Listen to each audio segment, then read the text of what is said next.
Hey, welcome, all my right thinkers. Thanks for tuning in and check out your boy, P-Funk. Today you can call me Pata. That's what we're going to do, some Egyptian physics. Egyptians have physics? Oh yeah, let's go. I love this. All right, yeah, I'm in the book. Right, okay. Sorry about that. Let me get this thing started. Welcome, all my right thinkers. Thank you for tuning in to check out your boy, P-Funk. Thinking right out here in my lab, in the book, where I do what I do for you. Got a good lesson for you today, starting out with the physics from Egypt, and I'm going to get you some creation matter, some good stuff. How about that? I'm teaching today. I got my little hat on. Let's rock. Rightism, 25 rules to live by. Storytelling, story with a message. There's a message in the story for life. I give you life lessons. You tune in to receive them. I appreciate you. We got a good thing going. Let's go to work. Right thinking mission is to enlighten, inspire, educate, and motivate you, the individual, to a higher spiritual level of enlightenment. Right thinking way of life through mental and spiritual discipline practice daily will help and guide you to obtain your goal of reaching spiritual enlightenment, aka know thyself. My mission is that all right thinkers know thyself. If you're a right thinker, your goal is to know thyself. See where we're going with this? Let's get there together. So I asked the question, do you know you? You will when I'm through. That's what I do. It's rhetorical. But if you don't have the answer for yourself, tune in. I got you. A person who knows not and knows not that they know not is foolish. Disregard them. A person who knows not and knows that they know not is simple, but you can teach them. That's why I do what I do for you. Appreciate you too. Stay tuned. I got more for you. A person who knows not and believe and think that they know is dangerous. Avoid them. I do. A person who knows and knows not that they know, they spiritually asleep. I can awaken them. I'm the spiritual alarm clock here to wake you up with knowledge of self. That's what I do for you. A person who knows and knows that they know is wise. Follow them. All these persons reside in you. Right thinkers know thyself. And to my yacht, be true.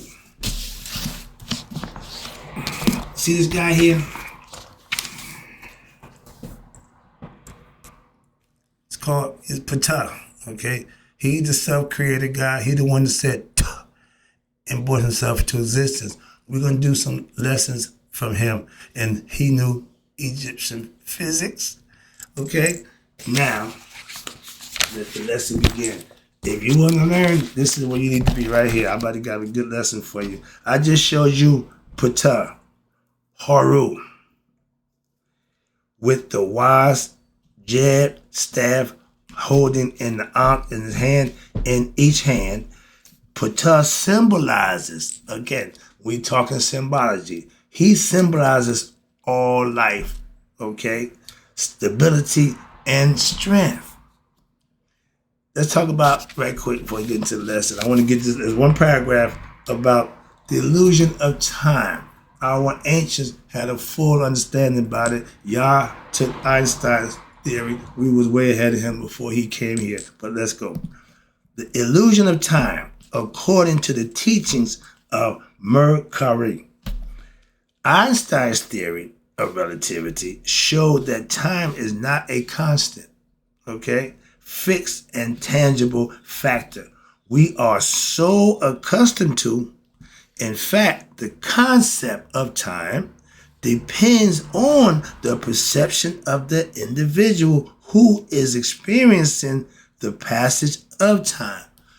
And my man Sadi Guru, the mystic, says time is gauged by every individual. But they said, same thing they said, he says it this way. When you're having fun, 10 years, 100 years go by like a flash. If you are miserable, 10 years seem like 100 years. Conceptually, see? Measuring time by everybody is different. That's what they saying to you. I had to throw that one in. I thought that was a good stick it in there, get my point across. Hopefully made the concept stick. The very fact that time does not have a fixed point of reference is acknowledged by the physicists to be a factor of its illusionists. The concept of time developed where? out of a need to what? Explain the way in which events seem to occur in a sequential manner. We know when that sun come up, we got X amount of time before it go down. So we gauge that, call it time. I understand, get the concept. But modern physics has proven what? This idea to be an illusion of what? The human construct, the human mind. We live on this time construct. Why? That's when God created time and space for human to exist here in it. Why? If it stayed in the dark, we couldn't do nothing. That thing up in there, let there be, right?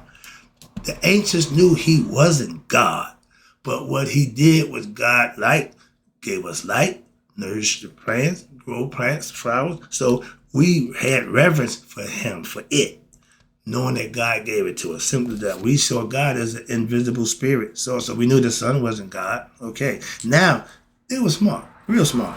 In fact, what we seem to experience is not the passage of time. No. We created time.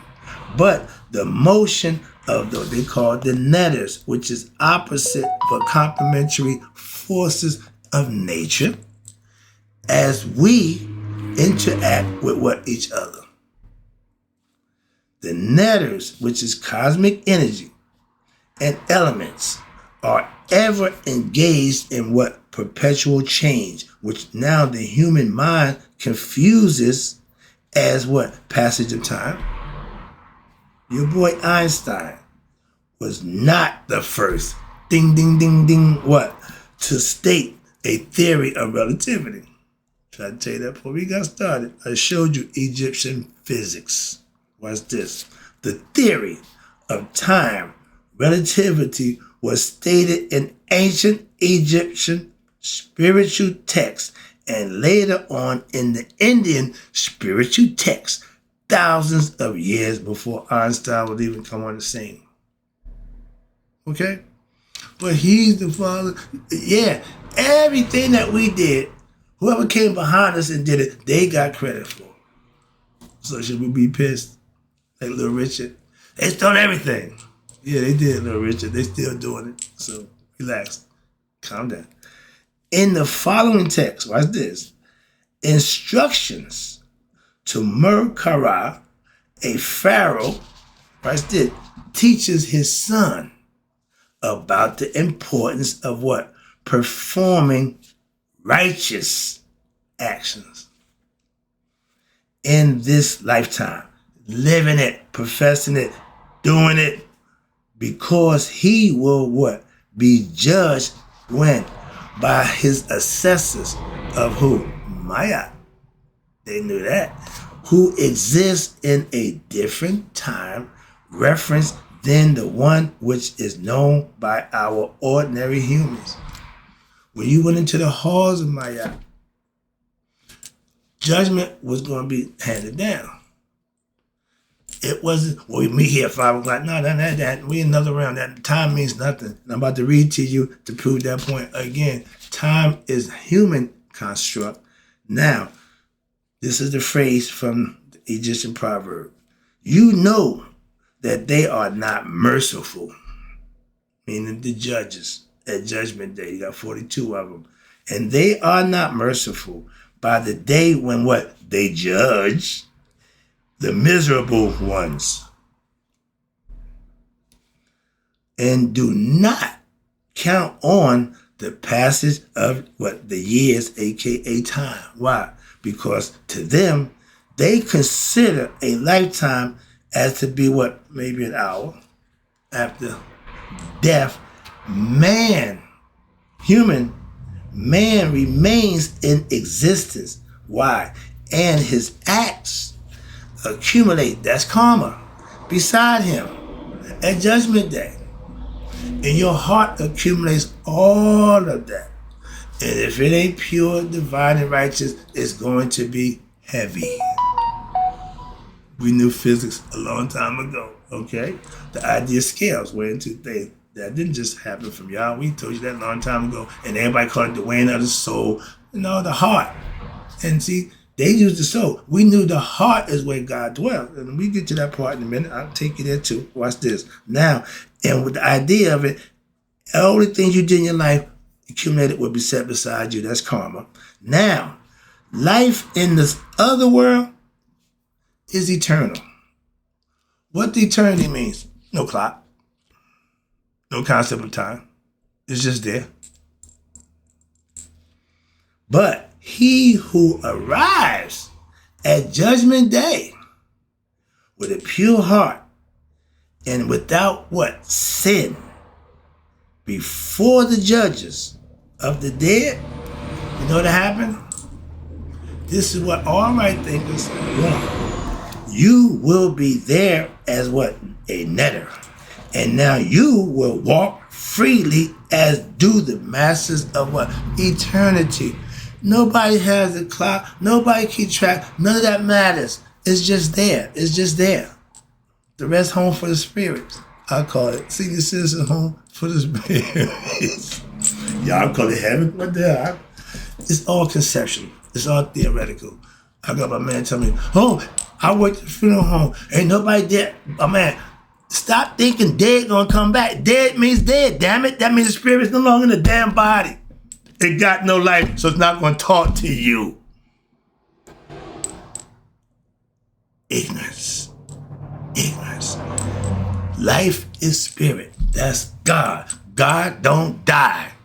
Men in physical body, plants, animals, nature do.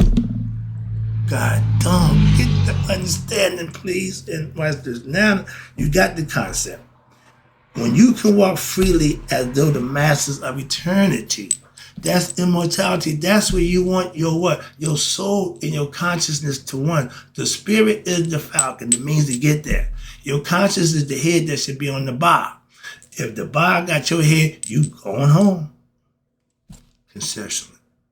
As my brother always said, nobody came out to tell us.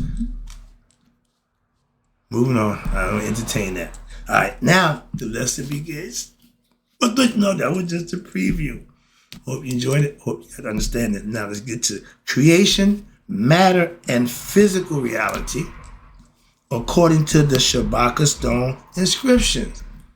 He has some stuff that he wrote down and kept track of, and it's all philosophical physics. Watch this, okay? The nature of compensation of what matter. God is spirit and consciousness. Together they create matter. We're going to talk about atom. The atom, they figured out the molecule, the atom. That atom is what works for God. Whatever God tell it to do, it does. Here we go. What the hell are you talking about? Trying to get you ready. Let's go. You ready? Put your thinking caps on. Now the nature of compensation of matter, or what is termed, we call it physical reality. Everything here we see is physical world. That's physical reality. But that's not the real reality.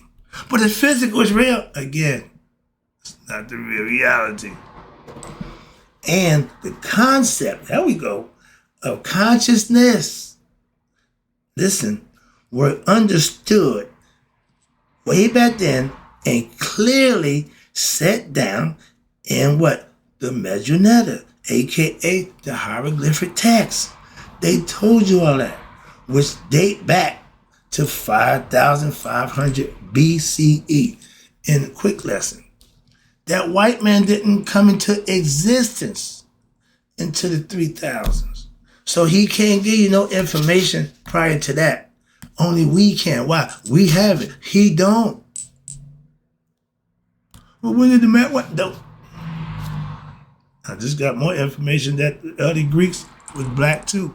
We ain't going there. But that man, okay, he only can go back to 3000 BCE of his knowledge and understanding for his existence. As far as he go. He loved the Mesopotamians and Babylonians. They've been around, they got education, cuneiform 5,000-6,000 years ago. Okay, we enlightened them. They enhanced it. Why? They created the wheel. We didn't. If we copied, we had the wheel. We had this, the triangle, in sleds. Moving. No, I ain't going there. How about this?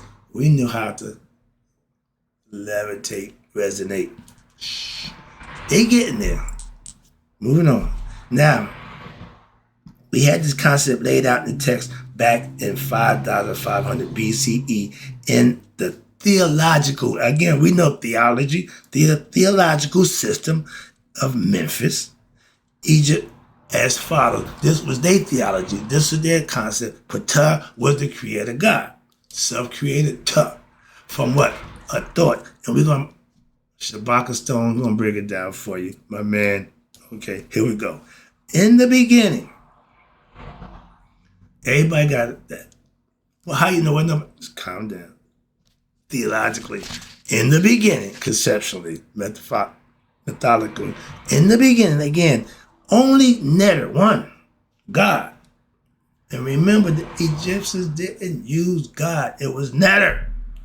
Sorry. Yeah, I don't know that, but Netter, meaning one. Netter is meaning emanations from him. So understand that. Now, it was just one. One God. It existed and nothing else. Then that Netter became three. What the what? I was one, I became three. Amun, hidden spirit, Ra, the visible, and Ptah, self-created one. He put himself into position to be hidden, to be seen, and to be lived. He's in his creation. The Shabaka Stone states, this is where it gets good. Now this is learning. If you can comprehend and learn this, you'll be good. Ptah conceived in his heart, reasoning and consciousness, all that would exist, and at his utterance, the word, will, power to make manifest. Those are called atoms, molecules, whatever you want to call them. Now they're called them. But we had an idea, watch this. We had a physics concept of it, watch this. And the power to manifest. Created Noon, which is the primeval waters, unformed matter and energy. I told you, anything in the Noon was potential power and energy, just all in one place, not doing nothing. And the keeper of the Noon was Apophis. He wanted it just like that. He didn't want nothing going on. Keep it like this.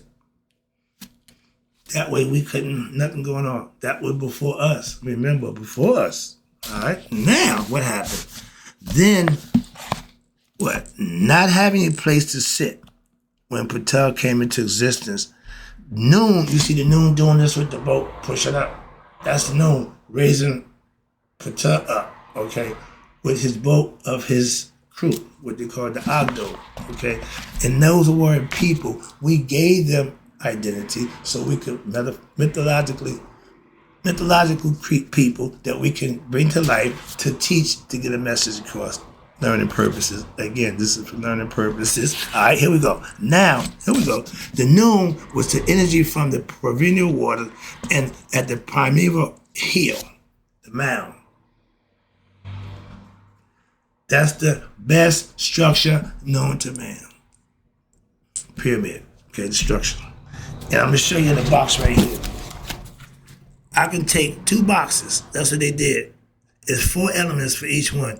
And you put them together, you're going to get a pyramid for every one, every box. You see that little line going across? It wasn't there. I made that. So you got pyramids all over the place. Okay? It all works. I like playing the game with that. All right, so now let's talk about what happened. He became out of the Noon on the hill, and he had made a place to sit. Atom, A-T-O-M. In modern physics, y'all know what that is. They split the atom, all that. Yeah, y'all were. But we were dealing with that long time before y'all got to it, so we know about the atom. It's still the same name. How about that? Okay, now, the atom then emerged and sits upon Ptah, waiting his orders to do his bidding, so to speak. Okay? Then came out of the water 4 pairs of gods, a.k.a. they called the Ogdo, the 8 gods. And they were the 4 opposites I just about to show you down there. But this is what they represent. Noon, primeval waters. Nunet, heaven. The concept of heaven and earth. Okay? Hu, boundlessness. Hu het, that which has boundaries. Again, we're doing opposites. Not male. We're doing male and female, but they're opposites in other areas. I'm going to break that down to you in a minute. Kuk, darkness. Kuket, light.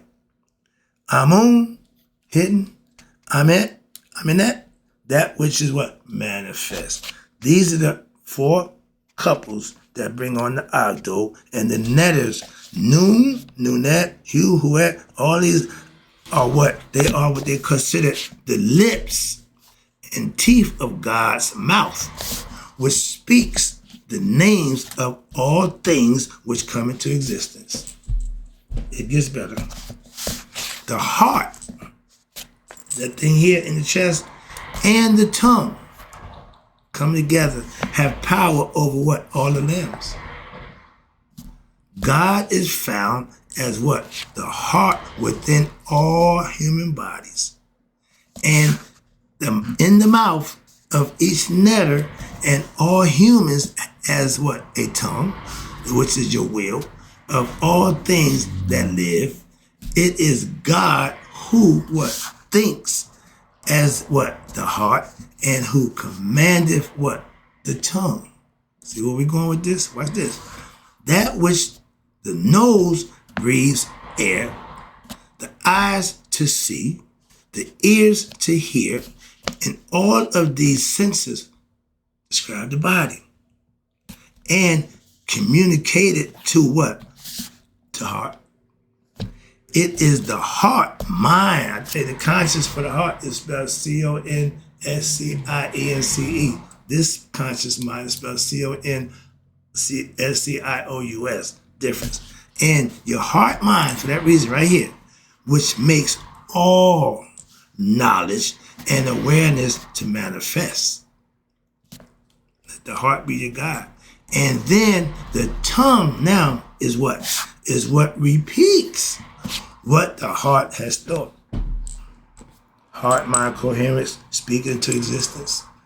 The power that we have to do just that is us being made in the image of God. My creator is my father. I look like him.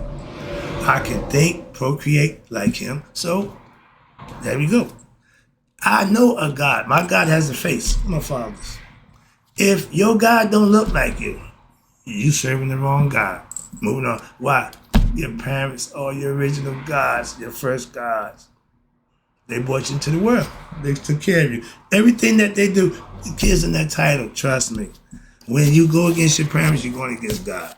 Watch this. Now that which the nose breathes, watch this, and the eyes see, the ears hear, all these senses are communicated to what? To the heart, which repeats what the heart has the thought. All divine utterances, we call them heka, words of power. Whatever you say, it's going to materialize. That's power. That's power. A lot of times we misuse that power. They tell you spelling and all the negative things. All those are things that you create on yourself. Positive affirmations work. Self-esteem gets lowered when you what? Depressed, think less of yourself.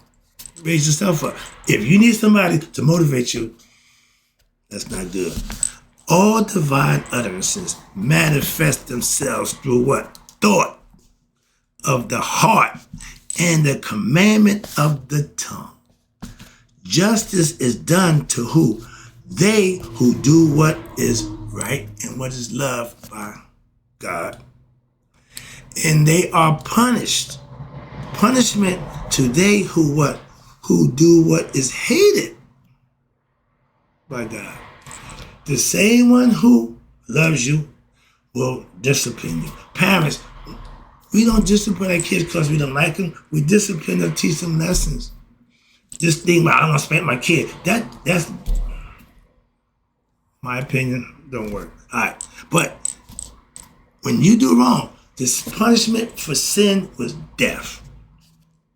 When you are hated by God, life is given to what? They who what? Who are peaceful and righteous. Death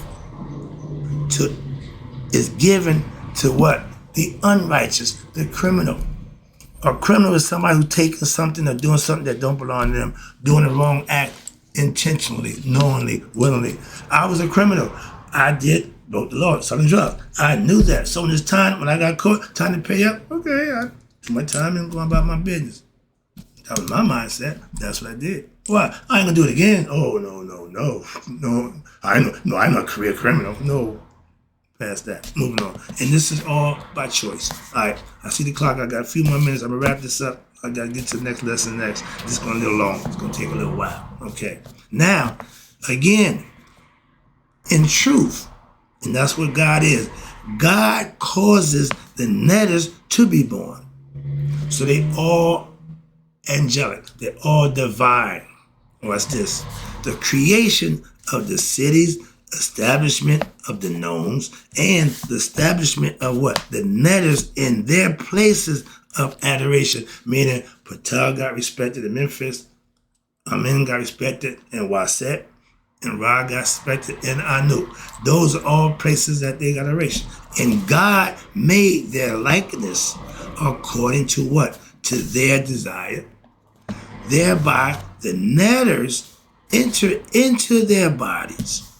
The variety of wood, all types of minerals, clay, and all things that what grow from these and in which they have taken place, food, provisions, and all good things. He, Ptah, is also Haru, me and you. The spirit is Haru. Always been. Now, I'll get that in a minute. Okay, I'll see when I got a few more minutes. Okay, now, let's talk about through the Shabaka inscriptions. We are instructed in the following wisdom. These are the words of Shabaka Stone, my man, the instructor, Merkura. Creation, this is their philosophy. See I showed you a little dot right here. And this is the 4 elements, okay, in and out the box. I'll break that down for you as we go. Now, in this lesson, I'll be right back. But number 1 is 6 of them. Number 1, creation came into being through what? The mind, the thought of Ptah, the God of gods, and his utterance of power, Heka, words of power. Whatever he spoke, it came into existence. Number 2, God created energy, matter, and that's considered the noon, and then formed the principles by which they would be governed. All the elements, just that. They don't do nothing else. They're going to do just that. Okay? They're set. 4 pairs of opposites. The 4 qualities and the 4 elements. They are air, elements first, air, fire, earth, and water. Remember the group, earth, wind, and fire, the elements. I missed that one. We'll get into that. But now, that's the outer box. The inner box, you see, one is diamond shaped. They didn't put them both looking like squares. They're both squares, but you see the diamond shape inside the square? Watch this. One's nature, one's the element, the other one is concepts. You got, what's the opposite of hot? Cold. What's the opposite of wet? Dry. There you go. Those are the elements. Those are the qualities. Okay? Now, just the first part is going to be good right here. Atom. Yeah, I call them Adom or Atom. But Atom, A-T-O-M, sun and fire. That means energy. Hydrogen, we know that from Dr. Mel, my man Neil Grass, he breaks it all down. It's hydrogen, pure, unadulterated, fire. God performs the work of creation. How? By sitting on Ptah and taking, here you go, the creative thoughts and then acting on the command of God, which is Ptah in this instance, Ra, the other guy. Therefore, atoms, A-T-O-M-S, what are they? They are the creative thoughts from God which obey God's will, in essence, existence. God gives existence. Human consciousness allows us to have perception of and gives meaning to that existence. We call it nature, we call it the universe. You with me? Number 4, God is conscious of creation. Therefore, creation exists. Energy, spirit, consciousness, all conscious. So he know all things. In the way he constructed the world, everything in it, and us as human, he's all conscious, trust me. And therefore, creation is this. Consciousness, the heart, what modern physics, here you go, watch this. Modern physics would call intelligence. So your heart has an intelligence, it has a brain. Yeah, hello. And is the underlying reality behind all existence and all human experience. God is in his creation. For that reason, where is the heart? The senses receive the information from what? From its environment, and thereby register knowledge and existence. In fact, the world, creation as it is, exists. Why? Because of consciousness. Soul intelligence projects its existence through thought and power. We all do that. What we can conceive, we can achieve. If you know God, you will be godly. There can be no existence, what? Without consciousness. To perceive it, the spirit is hidden. Consciousness brings it out. And God is what? The netters. And the netters are creation. See what they're tying together? Haru, the spirit that can say that's in me and you. Haru and Ptah are what? One and the same. See? Below, I'm going to show you a picture. And a few years ago, when I was still studying, about 10, 12 years ago now, they had this guy called himself the gay pharaoh or somebody. But he was taking pictures like this. And he made like a gay incarnation, right? 2 men, about to engage, all that. No, that was just wrong. I wanted to bust him up. But he really took that and went way wrong with it.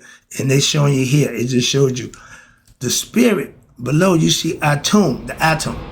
Okay, they gave him life, put him in the human form. Watch this. The great Hishi. Haru, the spirit, considered the great Hishi. Why? Half man, half woman. When you become a Mason, they make you expose your left breast. Why? To make sure you a he and not a she. That's where that comes from. That's old. That's esoteric teaching, way beyond normal. But yeah, those are little quirks I know about from learning and studying and participating. But it's called the androgynous Egyptian god. Okay? Who created, watch this, that which Ptah commanded by mating with himself. Atum creates by uniting with his female half. Symbolized, everybody know Rosie Palm and Fistina and the 4 sisters, Rosie Palm and or whatever, the hand. Tell it to the hand. The hand. Thus, just like in Indian mythology, this is all mythological, they try to show you how God, being male and female, he can impregnate himself and create life from himself. Again, that's the concept. The great he, she spirit goes both ways. It's bisexual.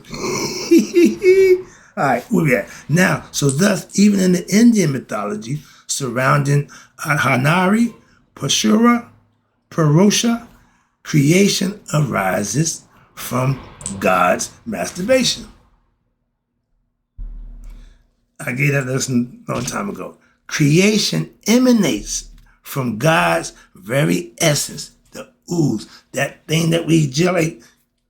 Creation is God. God is the creation, his own creation. But that stuff that's in the male, that sperm, that purifies every 28 days, same thing that's in the female, the fertilization of their womb, they have their menstrual cycle every 28 days. Nature works in dual. What she got, we got. What we got, they got. It's packaged a little different, but it's the same thing. That's the concept. That's the lesson. I said I went way too far. But I'm going to bring this up in my next lesson. Right now, right thinking, I'm going to shut it down. I see the time is long, but I hope it was informational. That's what I'm trying to get. And in closing, may you all right thinkers live to be 100 miles a day. So I never know that my right thinkers have passed away. I'll be right back.